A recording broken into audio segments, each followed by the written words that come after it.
Join বন্ধুরা, চাকরির যে কোনো এক্সামে যাও, তাই তুমি ডিফেন্স সেক্টরে যাও, CGL, CSSL, MTS, RRB, NTPC, group D, যে কোনো এক্সামে যাও, ছাড়ের প্রশ্ন ফিক্স একটা দেখতে পারবে। কি বলেছে, একটি সংখ্যার উপর 30%, 20% ও 12% পরপর তিনটি ধারাবাহিক ছাড় দেওয়া হলে একক ছাড়টি কত?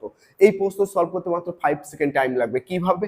যখনই 20, 30 দেখেছি, সাথে সাথে আমার অ্যান্সার 44, আর এখানে 12, 44, 12 কত হয়ে যায়? 56, 56 মাইনাস 4 বারং 48, 52, 5.8। তাহলে এখান থেকে 7 টু 50.72, দেখো 5 যদি ক্যালকুলেশন ওকে থাকে তাহলে রাইট অ্যান্সার দিতে মাত্র 5 সেকেন্ড। আচ্ছা, কিভাবে সলভ করছি? ওই যে ছাড়ের একটা সূত্র, ফিক্স সূত্র আছে, x plus y minus x y by 100। এই যে থিওরেম আছে, ছাড়ের সবসময় মনে রাখবে বিয়োগ করতে হয়। কিভাবে? 30, 20 থেকে 50, 50 মাইনাস 3 দুগুণ 6, 44, 44 থেকে 12, সাথে সাথে 56, 56 মাইনাস এখান থেকে কত হয়ে যাচ্ছে? 5.28। তাহলে এখান থেকে এইভাবে ক্যালকুলেশন তোমরা যদি বুঝতে পারো তাহলে অবশ্যই এই প্রশ্নটির যে 25%, 20% ও 11% ধারাবাহিক ছাড় কত হবে, রাইট অ্যান্সার অবশ্যই তোমরা কমেন্ট বক্সে লিখে জানাবে।